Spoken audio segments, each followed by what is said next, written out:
सभी साथियों को हाथ जोड़ के नमस्कार। साथियों, आज मुद्दा थोड़ा सा अलग है।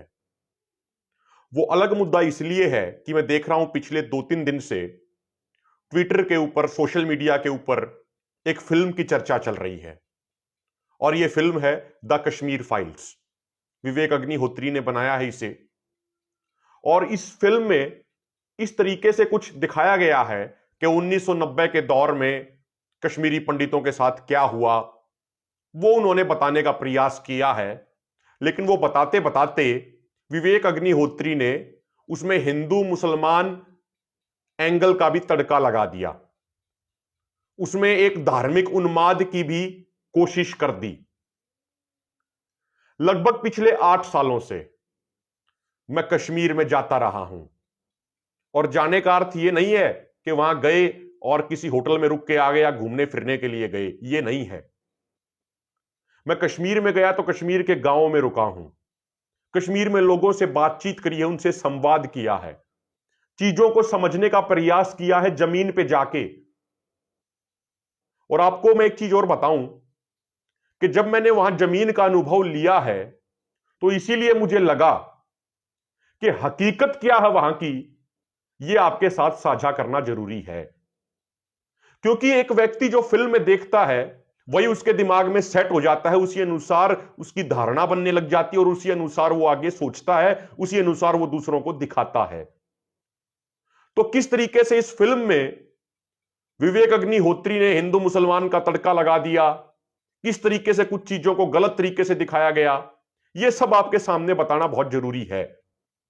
इसलिए हाथ जोड़ के तमाम साथियों से निवेदन है, ध्यानपूर्वक यह बात सुनिएगा और फिर मैं पूरी स्टोरी ऐसा क्यों होता है इसका भी कारण आपको बताऊंगा मैं, और उससे क्या इंपैक्ट पड़ता है। लेकिन उससे पहले एक बात बताऊं कि आज से कई साल पहले, 4-5 साल पहले एक कोई कार्यक्रम था, तो वहां पे एक so called expert on Kashmir, उनसे मेरी बातचीत हुई। तो मैंने उनसे एक सवाल पूछा कि भाई, आप कश्मीर के ऊपर एक्सपर्ट बनते हैं, आप मुझे एक बात बता दीजिए, आखिरी बार आप कश्मीर के गांवों में कब गए थे? आखिरी बार कश्मीर में जाके कश्मीर के लोगों से संवाद आपने कब किया था? तो उनका जवाब आया 25 से 30 साल पहले। मैंने उनको कहा कि आपको थोड़ी शर्म आती है? 25 से 30 साल पूरी जनरेशन चेंज हो गई, 25 से 30 साल आपको किसी जगह जाए हुए हो गए हैं, उसके बावजूद आप उसके एक्सपर्ट बनते हैं और टीवी पे आके धार्मिक उन्माद, हिंदू मुसलमान जैसी नफरत भरी बातें फैलाते हैं। आपको शर्म आनी चाहिए। उसके बाद वो सो कॉल्ड एक्सपर्ट, उन्होंने अपना छोटा सा मुंह बना के चुपचाप वहां से निकल गए, कुछ नहीं बोल पाए। तो इसलिए भी मुझे लगता है कि आपको बताना चाहिए, क्योंकि मैं वहां जमीन पर रहा हूं, गांव में रहा हूं। चाहे बात करें बारामूला की, चाहे बात करें कुपवाड़ा की, सोपोर की, श्रीनगर की, शोपियान, कुलगाम की, पुलवामा की, अवंतीपुरा की, अनंतनाग की, इन तमाम जगहों पे बात कर लें, गांदरबल की, गुलमर्ग की, वहां पे मैं रहा हूं। मैंने गांव में लोगों से मिला हूं, लोगों से समझने की कोशिश करी है। और आपको एक चीज और बता दूं, मैं अपनी बात पे आऊं, जो ये सो कॉल्ड एक्सपर्ट बनते हैं ना, ये एक काम और करते हैं, मैंने वहां जाके देखा। वो ये सो कॉल्ड एक्सपर्ट पहली बात तो दिल्ली में बैठे बैठे एक्सपर्ट बन जाते हैं, ज्ञान देने लग जाते हैं। चाहे वो लेफ्ट ओरिएंटेड विचारधारा वाले हो या राइट ओरिएंटेड विचारधारा वाले हो, दिल्ली में बैठ के ये ज्ञानी बन जाते हैं कश्मीर इशू पे। अगर कोई इनमें से जाता भी है तो क्या करते हैं, वहां बढ़िया बढ़िया जो वहां रेस्ट हाउसेज होते हैं, रेस्ट हाउस में जाके ये रुकते हैं, स्टे करते हैं। कुछ चंद सिलेक्टेड लोग इनसे वहां मिलने आते हैं, वो जो इनको बताते हैं वही ये किताब में लिख देते हैं, उसके आधार पे अपनी रिपोर्ट बना देते हैं, रिपोर्ट को ऊपर सबमिट करा देते हैं। उसी आधार पे कोई प्रोफेसर बन जाता है, कोई कुछ बन जाता है, कोई सरकार के करीब चला जाता है। तो इसलिए भी मुझे लगा कि सच आपके साथ साझा करना चाहिए। देखिए, यह हकीकत है कि 1990 के दौर में कश्मीर के अंदर कश्मीरी पंडितों के साथ बहुत गलत हुआ, यह एक फैक्ट है। लेकिन यह कह देना कि 1990 के दौर में सिर्फ कश्मीरी पंडितों के साथ गलत हुआ, यह अधूरा सच है। 1990 में आतंकवादियों ने हर उस व्यक्ति को टारगेट किया, हर उस व्यक्ति के ऊपर जुल्म ढाए जो व्यक्ति वहां पे आइडिया ऑफ इंडिया के साथ था, जो व्यक्ति इंडिया की बात करता था, जो व्यक्ति भारत की बात करता था, जो व्यक्ति खुद को भारतीय मानता था, जो व्यक्ति भारत के लिए अपनी कुर्बानी देने को तैयार था। हर उस व्यक्ति को आतंकवादियों द्वारा निशाना बनाया गया। उसमें कश्मीरी पंडित भी थे, उसमें गैर पंडित हिंदू भी थे, उसमें हमारे सिख भाई भी थे, उसमें हमारे मुसलमान भाई भी थे जिनको आतंकवादियों ने निशाना बनाया। ऐसे बहुत सारे कई अपने मैं मुसलमान साथियों को वहां के जानता हूं, उनके साथ मिला हूं, रहा हूं, जिनके परिवार के कई कई सदस्यों को आतंकवादियों ने मौत के घाट उतार दिया, सिर्फ इसीलिए क्योंकि वो व्यक्ति भारत की बात करते हैं, क्योंकि वो व्यक्ति भारत के संविधान में विश्वास रखते हैं। मेरे ऐसे बहुत सारे सिख साथी हैं जिनके ऊपर आतंकवादियों ने बहुत जुल्म ढाए। छठी सिंहपुरा का मैसेकर कौन भूल सकता है। कई सिख भाइयों को आतंकवादियों ने मौत के घाट उतार दिया, लाइन में खड़ी करके उनको गोलियां मार दी। बहुत सारे गैर पंडित हिंदू भाइयों के ऊपर भी जुल्म हुए, बहुत सारे पंडित भाइयों के ऊपर भी जुल्म हुए। इसलिए कहना यह सही होगा कि 1990 में हर उस व्यक्ति को आतंकवादियों ने निशाना बनाया जो व्यक्ति भारत की बात करता था, जो व्यक्ति आइडिया ऑफ इंडिया के साथ था, जो व्यक्ति भारत के संविधान की रक्षा करना चाहता था, जो भारत के संविधान की रक्षा कर रहा था, जो व्यक्ति खुद को भारतीय मानता था। हर उस व्यक्ति को निशाना बनाया गया, चाहे वो हिंदू हो, मुसलमान हो, सिख हो या कोई और भी हो।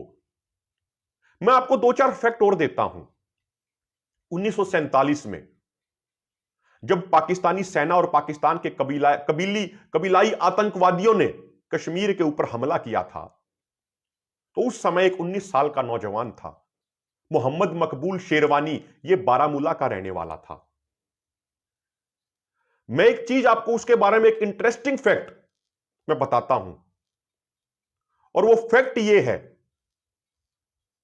कि जब पाकिस्तानी सेना, पाकिस्तान के आतंकवादी, पाकिस्तान के कबीलाई लोग श्रीनगर की तरफ बढ़ रहे थे, जब वो बारामूला के नजदीक पहुंच गए थे, तो मोहम्मद मकबूल शेरवानी ने देखा कि ये तो बहुत हत्यारे लोग हैं, ये बहुत लोगों के ऊपर जुल्म ढा रहे हैं, ये महिलाओं के साथ रेप कर रहे हैं। जब उन्होंने, मोहम्मद मकबूल शेरवानी ने पाकिस्तानी लोगों का एक राक्षस भरा व्यवहार देखा, तो उन्होंने यह किया कि पाकिस्तानी जो हमला करने आए थे, जो पाकिस्तानी आतंकवादी थे, उनको रास्ते से भटका दिया। मोहम्मद मकबूल शेरवानी ने उनको कहा कि भाई श्रीनगर का रास्ता इधर से जाता है, जबकि वो श्रीनगर का रास्ता नहीं था, उन्होंने उनको जंगलों की तरफ भटका दिया। उसके बारे में हिस्टोरियंस ने उनके बारे में यह भी लिखा है कि उन्होंने पाकिस्तानी हमलावरों को इस तरीके से भी उनको बहकाया, मूर्ख बनाया कि भाई बारामूला के बाहरी सीमा तक भारतीय सेना पहुंच चुकी है और तुम यहां से भाग जाओ, जबकि भारतीय सेना उस समय तक बारामूला तक नहीं पहुंची थी। तो 4-5 दिन तक मोहम्मद मकबूल शेरवानी ने पाकिस्तानी आतंकवादियों को मूर्ख बना के रखा, उनको इधर उधर भटकाते रहे। और उसके बाद भारतीय सेना की पहली सिख रेजिमेंट श्रीनगर में लैंड कर जाती है, और उसके बाद भारतीय सेना उन सभी आतंकवादियों को पीछे धकेल देती है, और आज वहां पे एलओसी जो बनी हुई है, उससे पीछे उन पाकिस्तानी आतंकवादियों को भारतीय सेना धकेल देती है। जब 4-5 दिन के बाद पाकिस्तानी आतंकियों को, पाकिस्तानी सेना को मालूम चला कि मोहम्मद मकबूल शेरवानी ने उनको जानबूझ के मूर्ख बनाया, जानबूझ के रस्तों में इधर उधर भटकाया, तो उन्होंने मोहम्मद मकबूल शेरवानी को एक पेड़ से टांग के 14 गोलियां मारी। इस तरीके से भारत के लिए मोहम्मद मकबूल शेरवानी ने अपनी शहादत दी। 14 गोलियां उनको मारी गई मोहम्मद मकबूल शेरवानी को, सिर्फ इसीलिए क्योंकि उन्होंने पाकिस्तानी आतंकवादियों को मूर्ख बना दिया। इसीलिए पाकिस्तानी आतंकियों ने उनको गोलियों से छलनी कर दिया। और जब भारतीय सेना बारामूला पहुंची, तब पेड़ से उन्होंने मोहम्मद मकबूल शेरवानी के पार्थिव शरीर को पेड़ से उतारा और फिर उनको रीति रिवाज के साथ दफनाया। और आज मैं आपको बताऊं, अभी कुछ साल पहले इंडिया टुडे की भी एक खबर है, भारतीय सेना ने मोहम्मद मकबूल शेरवानी की कब्र को बहुत अच्छे तरीके से अब डेकोरेट किया है, वहां पे एक समाधि टाइप भी बनाई है। और भारतीय सेना की एक मैगजीन जो आती है, जो कई, उसके कवर पेज पे भी मोहम्मद मकबूल शेरवानी आज से कुछ साल पहले रह चुके हैं। आप पढ़िए न्यूज निकाल के। अमिताभ मट्टू जो एक प्रोफेसर भी हैं, कश्मीरी पंडित हैं, उन्होंने भी मोहम्मद मकबूल शेरवानी का जिक्र किया है। यह कहा है कि मोहम्मद मकबूल शेरवानी ने बहुत बड़ी कुर्बानी दी भारत के लिए। यह अमिताभ मट्टू ने कहा है कि मोहम्मद मकबूल शेरवानी की कुर्बानी बहुत अहम थी भारत के लिए, कश्मीर को बचाने के लिए। दूसरा आ जाइए, मैं आपको एक और फैक्ट बताता हूं। एक व्यक्ति हाशिम कुरैशी जो आज भी जिंदा हैं, उनके बेटे जुनैद कुरैशी जो एक बार यूनाइटेड नेशन में जाके भारत के लिए वहां बोल के भी आए थे, उन्होंने पाकिस्तान को बड़े बुरे तरीके से लताड़ा था। हाशिम कुरैशी 1971 में घटना होती, मैं आपको बताता हूं। एक भारत का विमान आईसी गंगा को हाईजैक कर लिया जाता है और उसको पाकिस्तान में उतारा जाता है। मैं आपको थोड़ा एक्सप्लेन करके बताता हूं। यह तो एक मोटी मोटी कहानी हो गई कि भाई 1971 में हाशिम कुरैशी और उसके साथी अशरफ कुरैशी ने एक भारतीय विमान को हाईजैक किया और उसको लाहौर में पाकिस्तान में उतार दिया हाईजैक करके। उस जहाज के अंदर 28 नागरिक थे। लेकिन अब उसके पीछे का फैक्ट क्या था, सच्चाई क्या थी? एक रॉ के अधिकारी RS यादव ने अपनी किताब में लिखा है। मैं एक रॉ अधिकारी ने जो एक बुक लिखी, उस बुक के हवाले से कह रहा हूं। उस किताब के पेज नंबर 227 में उन्होंने क्या लिखा वो आपको मैं बता रहा हूं। उस समय 1971 से पहले एक वेस्ट पाकिस्तान था, एक ईस्ट पाकिस्तान था। तो वेस्ट पाकिस्तान से जो पाकिस्तानी जहाज उड़ते थे वो ईस्ट पाकिस्तान तक जाते थे, जिसको आज हम बांग्लादेश बोलते हैं। तो उस समय इंदिरा गांधी ने, कई अधिकारियों ने प्लान बनाया कि किस तरीके से एक ऐसी स्थिति बनाई जाए कि भाई जो ये जहाज पाकिस्तान के वेस्ट पाकिस्तान से ईस्ट पाकिस्तान तक जाते हैं भारत के ऊपर से, कैसे इनको रोका जाए। तो RS यादव खुद ये लिखते हैं अपनी किताब में कि हाशिम कुरैशी और अशरफ कुरैशी ने क्या किया, वो रॉ के साथ संपर्क में आके, भारतीय अधिकारियों के साथ संपर्क में आके उस विमान को हाईजैक किया और पाकिस्तान में उतार दिया। तो उस समय तो पाकिस्तानी जनरल बड़े खुश हो गए कि भाई एक भारतीय जहाज हमारे पास आ गया। बाद में उस जहाज को आग भी लगा दी गई। लेकिन भारत सरकार ने क्या कहा? भारत सरकार ने कहा कि एक भारत का विमान पाकिस्तानी आतंकवादियों द्वारा उसको हाईजैक किया जाता है, जो पाकिस्तान के लिए काम कर रहे थे जो आतंकवादी, और उसको पाकिस्तान में उतार दिया जाता है। इसीलिए भारत सरकार फैसला लेती है कि पाकिस्तानी विमानों को भारतीय एयर स्पेस में घुसने की इजाजत आगे नहीं दी जाएगी।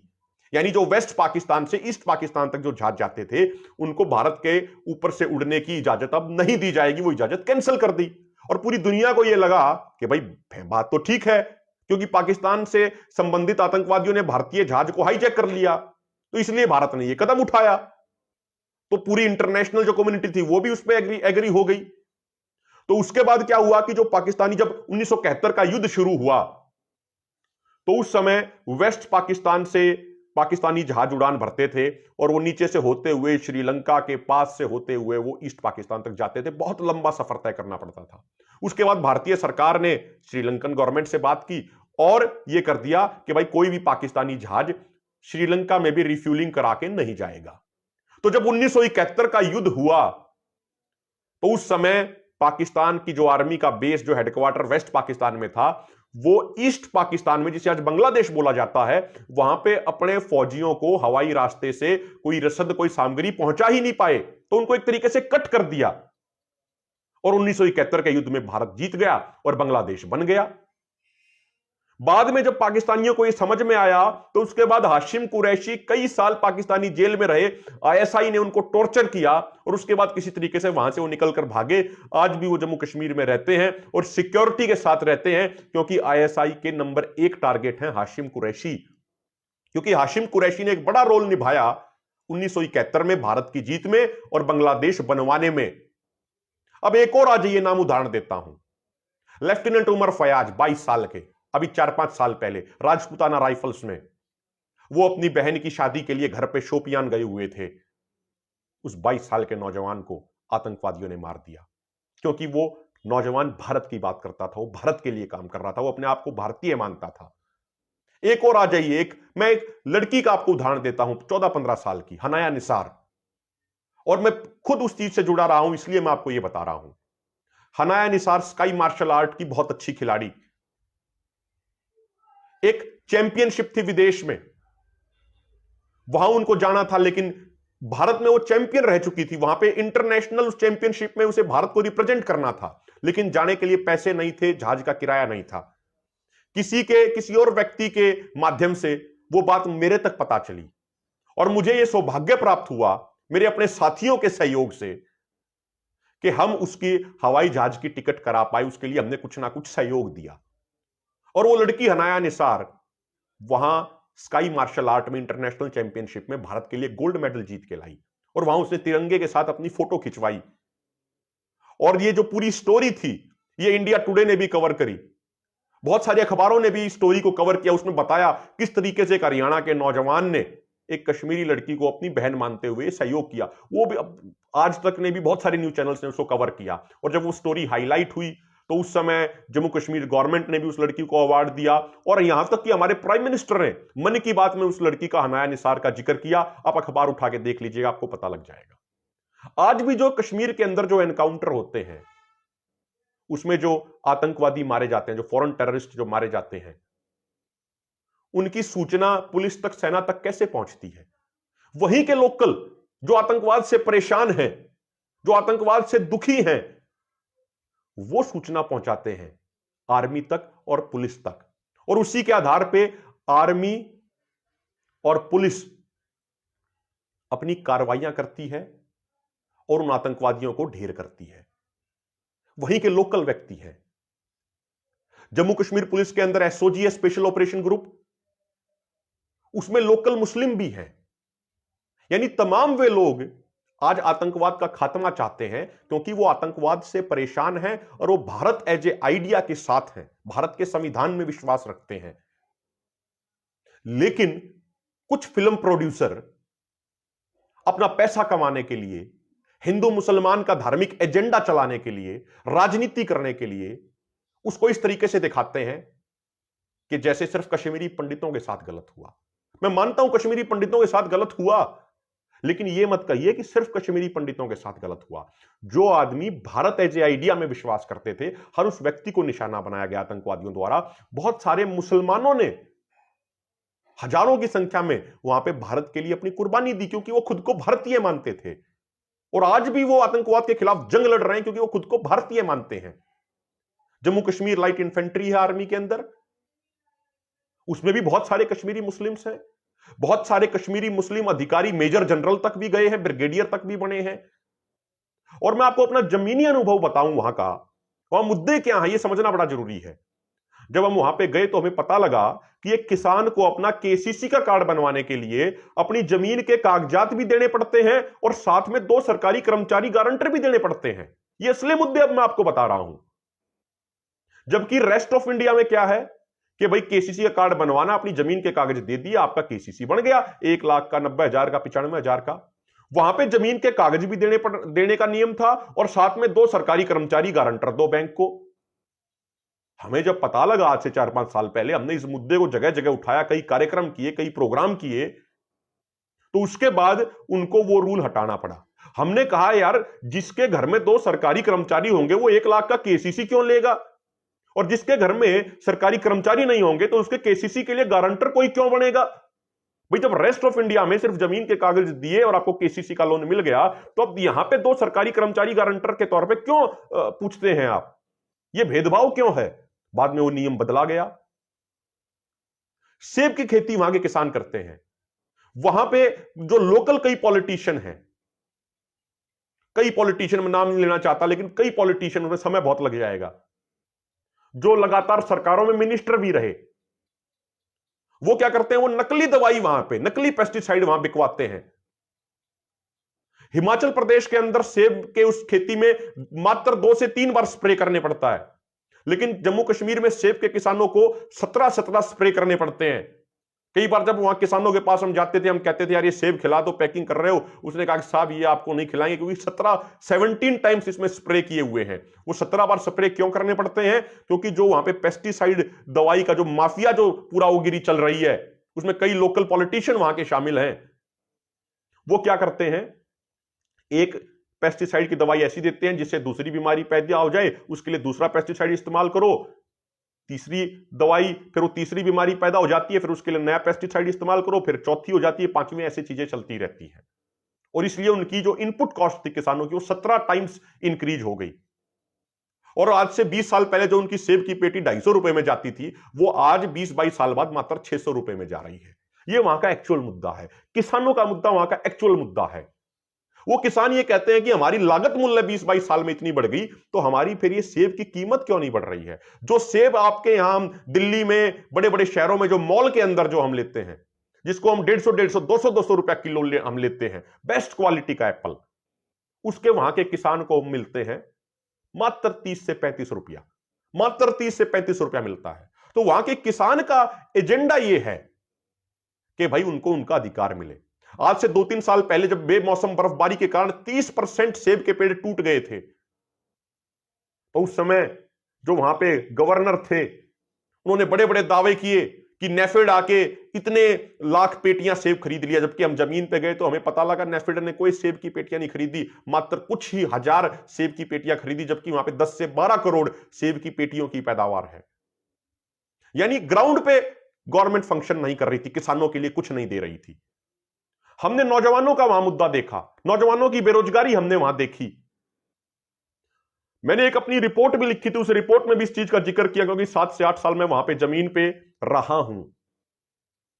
मैंने वहां देखा कि एक जब 1971 के युद्ध के बाद पाकिस्तान को रियलाइज हुआ था कि वो भारत के साथ डायरेक्ट मुकाबला नहीं कर सकता, तो उसने एक पॉलिसी बनाई थी आईएसआई ने, जिसको बोला जाता है 1000 कट्स, यानी आतंकवाद के जरिए, नकली नोटों के जरिए, नशे के तस्करी के जरिए वो अंदर से आईएसआई भारत को खोखला करने का प्रयास कर रही है। इस पॉलिसी को उनकी बोला जाता है 1000 कट्स। तो कश्मीर के अंदर भी ये पॉलिसी उन्होंने अपनाने का प्रयास किया, उन्होंने अपनाई। उन्होंने क्या किया कि वहां के जो छोटी छोटी इंडस्ट्रीज थी, जो छोटे छोटी फैक्ट्रियां थी, प्लांट थे, जहां पे वहां के नौजवानों को रोजगार मिलता था, उन छोटी छोटी फैक्ट्रियों को उन्होंने बंद करा दिया पाकिस्तान ने। अब आप मेरे से पूछेंगे भाई ऐसे उन्होंने कैसे बंद करा दिया? पाकिस्तान ने क्या किया, ये हुर्रियत कॉन्फ्रेंस, इन जैसे धड़ों के जरिए, आतंकवादियों के जरिए वहां पे लगातार हड़तालें करवाई। एक पॉलिसी के तहत वहां पे हड़तालें करवाई गई। 365 दिनों में से 200 दिन वहां पे हड़तालें रहती, सब कुछ बंद रहता। अब आप मुझे बताइए, यदि साल के 365 में से 200 दिन तक कोई फैक्ट्री बंद रहेगी, तो फैक्ट्री चलेगी कैसे? वो फैक्ट्री कैसे काम कर पाएगी? तो जो पूरा ये हड़ताल का कैलेंडर आता था हुर्रियत के पास, ये पाकिस्तान से आता था, और इसके माध्यम से वो हड़ताल कराते थे। लोकल इंडस्ट्रीज बिल्कुल पूरे तरीके से बंद करा दी गई। लगभग मोटा मोटा अंदाजा ये है कि 5000 छोटी बड़ी फैक्ट्रीज वहां पे पिछले 20 से 25 साल में बंद हो चुकी है। अगर आप ये लगाओगे कि एक उसमें मिनिमम आप ये कहोगे कि भाई 50 नौजवानों को डायरेक्टली इनडायरेक्टली रोजगार मिलता था, तो 2.5 लाख नौजवानों के लिए जो रोजगार था उन 5000 फैक्ट्रियों में, वो खत्म हो गया, वो बंद हो गया। वो बहुत सारी फैक्ट्रियां डिफॉल्ट कर गई, उनके ऊपर बहुत ज्यादा कर्जा हो गया। हमने एक बात यह भी उठाई थी कि जब बड़े बड़े कॉर्पोरेट घरानों का लाखों करोड़ों रुपए का टैक्स माफ किया जा सकता है, तो उन 5000 फैक्ट्रियों को दोबारा चालू करने के लिए जो वहां पे उनका कर्जा हो गया था, उसको कर्जे को खत्म करके, उस कर्जे को माफ करके दोबारा उन फैक्ट्रियों को चालू कीजिए, ताकि वहां के नौजवानों को रोजगार मिले। अगर वहां पे लोगों को जब रोजगार ज्यादा से ज्यादा मिलेगा, वो अपने आप मुख्य धारा में जुड़ते चले जाएंगे। हालात ये हैं कि वहां पे जो एजुकेशन है, जो लिटरेसी है, वो बहुत ज्यादा है। डबल मास्टर्स, डबल पीएचडी किए हुए आपको वहां पे आम मिल जाएंगे। गांवों में आपको हर गांव में एक 2-2 पीएचडी किया हुआ मिल जाएगा। लेकिन वहां पे वो दोबारा फैक्ट्री चालू करने की कोशिश नहीं करी गई, वो रोजगार पैदा करने का प्रयास नहीं किया गया, और पाकिस्तान की वो 1000 कट पॉलिसी वहां पे वो सफल हो गई, और बहुत सारे युवा बेरोजगार हो गए। बहुत सारे युवा जब बेरोजगार हो गए, बहुत पढ़े लिखे, तो वो गलत रास्ते की तरफ उनमें से कुछ जाते चले गए। जब एक नौजवान के पास रोजगार होगा, वो अपने घर में अपनी सैलरी लेके जाएगा, वो लगातार मुख्य धारा से जुड़ा रहेगा। तो ये चीजें फिल्म में दिखानी चाहिए, ये फैक्ट में दिखानी चाहिए, डॉक्यूमेंट्री में दिखानी चाहिए, लेकिन इनको कोई नहीं दिखाता। सब अपने एजेंडे के तहत, खासकर जो ये डायरेक्टर जिसने ये फिल्म बनाई है, इसका तो ट्रैक रिकॉर्ड रहा है कि ये बीजेपी आरएसएस के एक एजेंडे के साथ फिल्म बनाता है। मैं फिर ये कहता हूं अंत में कि निश्चित तौर पे 1990 में कश्मीरी पंडितों के साथ गलत हुआ, लेकिन अगर सिर्फ ये कहेंगे सिर्फ उनके साथ गलत हुआ, तो ये आधा अधूरा सच होगा। हकीकत ये है, हर वो व्यक्ति जो वहां इंडिया की बात करता था, जो आइडिया ऑफ इंडिया के साथ था, उस व्यक्ति को आतंकवादियों ने निशाना बनाया। बहुत सारे मुसलमानों ने भारत के लिए अपनी कुर्बानी दी वहां पे। बहुत सारे सरदारों ने, सिखों ने कुर्बानी दी, बहुत सारे गैर पंडित हिंदुओं ने भी कुर्बानी दी। हो सकता है इस फिल्म के माध्यम से ये लोग हिंदू मुसलमान का धार्मिक उन्माद करने में सफल हो जाएं, बीजेपी आरएसएस का एजेंडा आगे बढ़ाने में सफल हो जाएं, लेकिन भारत एज ए सोसाइटी के तौर पे, हमारा समाज का भाईचारा जो है वो कमजोर हो जाएगा। वो व्यक्ति जो आज वहां पे भारत के संविधान की रक्षा करने के लिए, जो वहां का लोकल व्यक्ति अपनी कुर्बानी दे रहा है आज भी, उसके ऊपर क्या बीतेगी। हम सिर्फ ये कहते हैं सच दिखाइए, पूरा दिखाइए। होता क्या है, फिल्म देखते हैं, हमारे यहां के नौजवान फिल्म को ही अंतिम सत्य मान लेते हैं, उसी फिल्म की बातों के आधार पर दूसरों से डिबेट करते हैं, और फिल्म में और फिक्शन में जो डिफरेंस है, फैक्ट और फिक्शन में जो डिफरेंस है, उसको वो समझ नहीं पाते, और उस फिल्म की फिक्शन को ही, कई फिक्शन भरी चीजों को ही सच्चाई मान लेते हैं, और उसी के अनुसार तर्क वितर्क करते हैं, आधा अधूरा सच जानते हैं, वो आधा सच देखते हैं, 25% उनमें रह जाता है, आगे जाते जाते जाते जाते सिर्फ 2% सच रह जाता है, बाकी मिर्च मसाला लगा देते हैं। भाई मोहम्मद मकबूल शेरवानी ने क्या कुर्बानी दी, जो मैंने बताया शुरू में आपको, 19 साल के लड़के ने, उसको कौन भुला सकता है। भारतीय सेना उसको हर बार ऑनर करती है, हर साल उनके उस डेट पे जिस दिन उनकी कुर्बानी हुई थी, उनके परिवार को ऑनर किया जाता है। लेफ्टिनेंट उमर फयाज 22 साल के, कौन भुला सकता है, कौन भुला सकता है। हाशिम कुरैशी जिसने इतना बड़ा काम किया, जिसने आईएसआई के टॉर्चर को सहा, जो पाकिस्तान की जेल में सड़ा, लेकिन उसने बड़ा रोल प्ले किया 1971 का युद्ध भारत को जितवाने में, बांग्लादेश को बनवाने में। तो मैं आपसे हाथ जोड़ के ये निवेदन करता हूं कि सच को जानिए, और ये सारी चीजें मैंने आपको सिर्फ इसलिए बताई क्योंकि 8 साल में वहां पे आता जाता रहता हूं। अब थोड़ा मुझे समय हो गया, 1-1.5 साल का, मैं जा नहीं पाया हूं 1.5-2 साल से, लेकिन लगातार मैं 8 सालों से वहां पे जाता रहा हूं, और ये फैक्ट बता रहा हूं आपको, मैं सच बता रहा हूं। आप चलिए हमारे साथ, हम आपको ये सच दिखाएंगे। वहां लोग बहुत सेवा करते हैं, जो हमारे कश्मीरी मुसलमान भाई भी हैं, वो भी बहुत हमारी वो भी सेवा करते हैं, बहुत अच्छी मेहमान नवाजी करते हैं। हमारे सरदार भाई भी आज के दिन वहां रहते हैं, वो भी बहुत अच्छी मेहमान नवाजी करते हैं। जो हमारे वहां के जो लोकल जो हमारे हिंदू भाई रहते हैं, वो भी बहुत अच्छी मेहमान नवाजी करते हैं, सब अच्छा व्यवहार करते हैं। हर समाज में 5, 7, 10% गलत एलिमेंट होते हैं, लेकिन उन 5 से 7% गलत एलिमेंट को यदि आप एक धर्म के या जाति के चश्मे से देखेंगे तो गलत कंक्लूजन पे पहुंचेंगे। आपको सही कंक्लूजन पे पहुंचना है तो गलत को गलत कहिए, चाहे वो हिंदू हो, चाहे वो मुसलमान हो, चाहे वो सिख हो, चाहे वो ईसाई हो। गलत है तो गलत है, चाहे वो जाट हो, यादव हो, बनिया हो, ब्राह्मण हो, दलित हो, कोई भी हो। हम गलत को गलत जब कहेंगे और सही को सही कहेंगे, तभी हम सही कंक्लूजन पे पहुंच पाएंगे, तभी हम सच्चाई तक पहुंच पाएंगे। इसलिए जो ये फिल्म में जो फैक्ट और फिक्शन का घालमेल कर दिया जाता है, इस घालमेल से बच के रहिए।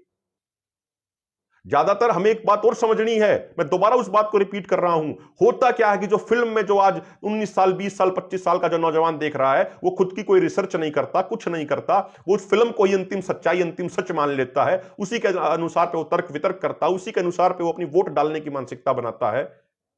मेरे भाइयों, ये फिल्म के जो डायरेक्टर हैं, इनसे मैं ये कहना चाहता हूं, पहले वहां ग्राउंड पे जाइए, पहले ग्राउंड पे वहां देख के आइए, उसके बाद ये ज्ञान बांटिए, उसके बाद ये फिल्म बनाइए। अभी मैं आज पढ़ रहा था कि हरियाणा सरकार ने, खट्टर सरकार ने भी उस फिल्म को हरियाणा के अंदर टैक्स फ्री कर दिया है। चलो कोई बात नहीं, आप चाहे तो सारी फिल्मों को ही टैक्स फ्री कर दीजिए, हमें उससे भी कोई फर्क नहीं पड़ता। लेकिन हम ये कह रहे हैं, सच दिखाइए, आधा अधूरा सच नहीं, पूरा सच दिखाइए। उन लोगों को भी दिखाइए जो हमारे वहां के मुसलमान भाई, जो गैर पंडित हिंदू भाई, जो सरदार भाई, उनको भी दिखाइए जिन्होंने भारत के लिए कुर्बानी दी। मेरे बहुत सारे सरदार दोस्त हैं आज के दिन, 70-80 हजार के आसपास सरदार आज भी वहां रहते हैं, जिनको कई बार आतंकवादी निशाना बनाते हैं। मेरे खुद का साथी अमनजीत सिंह, बारामूला के शकरवारा उनका गांव का नाम भी बता रहा हूं। वहां पे लगभग हमारे जो कई सिख भाइयों के लगभग 22-23 घर हैं, आप जाइए वहां पे, हम गए हुए हैं उनके घर में। आज से लगभग 6 महीने पहले आतंकवादियों ने हमारे साथी अमनजीत सिंह के घर पे ग्रेनेड मारा था, लगभग 1 साल पहले। उनकी माताजी वहां की सरपंच हैं, अमनजीत सिंह की माताजी। उनके पिताजी रिटायर्ड आर्मी हैं, रिटायर्ड आर्मी सोल्जर हैं, इंडियन आर्मी। उनके घर पे आतंकवादियों ने लगभग 1 साल पहले ग्रेनेड से हमला किया। लेकिन आज भी वो वहां मजबूती से डटे हुए हैं क्योंकि वो भारतीय संविधान में विश्वास करते हैं। तो साथियों, मैं आपको एक ही चीज अंत में कहूंगा मेरे भाइयों, मैं तो अपने आप को इतना सौभाग्यशाली समझता हूं कि मुझे लगभग पूरे भारत में पिछले 10-12 साल में घूम के चीजों को सीखने का, चीजों को समझने का, जमीनी हकीकत जानने का मौका मिला। तो मैं आपको ये बता रहा हूं, मैंने रिपोर्ट भी लिखी है उसके ऊपर, कई रिपोर्ट लिखी है जो चर्चित भी हुई, कई रिपोर्ट्स। कश्मीर भी हमारा, कश्मीरी भी हमारे। तो मेरा कहने का तात्पर्य ये है, नारा हमारा यही है, कश्मीर भी हमारा, कश्मीरी भी हमारे।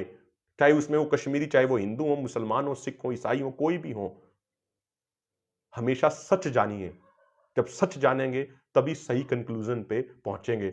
और मैंने अपनी जिम्मेदारी समझी कि सच आपको बताया जाना चाहिए, इसीलिए ये सच आपके साथ साझा किया। बहुत बहुत धन्यवाद। इस सच को, इस हकीकत को आगे जरूर बढ़ाइएगा अपनी जिम्मेदारी समझ के। और एक आपको बात और कहूंगा, चाहे मैंने बताया हो आपको मकबूल शेरवानी के बारे में, चाहे आपको बताया हो हाशिम कुरैशी के बारे में, आर.एस. यादव की किताब में हाशिम कुरैशी का जिक्र है, चाहे मैंने बताया हो आपको हनाया निसार के बारे में, चाहे आपको बताया हो लेफ्टिनेंट उमर फयाज के बारे में, खाली सिर्फ मेरी बातों पे विश्वास मत करना। फोन चलाते हो ना, एंड्रॉयड फोन, गूगल निकालना, गूगल में इन लोगों के शब्द टाइप करना, उनका पूरा सच्चा इतिहास जानना। और यदि एक भी बात मेरी गलत हो, यदि एक भी बात मेरी गलत हो, तो जो सजा आप देना चाहें वो मैं लेने को तैयार हूं। लेकिन इतना जरूर कहूंगा, थोड़ी रिसर्च करके सच जरूर जानने का प्रयास कीजिएगा। बहुत बहुत धन्यवाद। जय भारत, जय हिंद, जय जवान, जय किसान।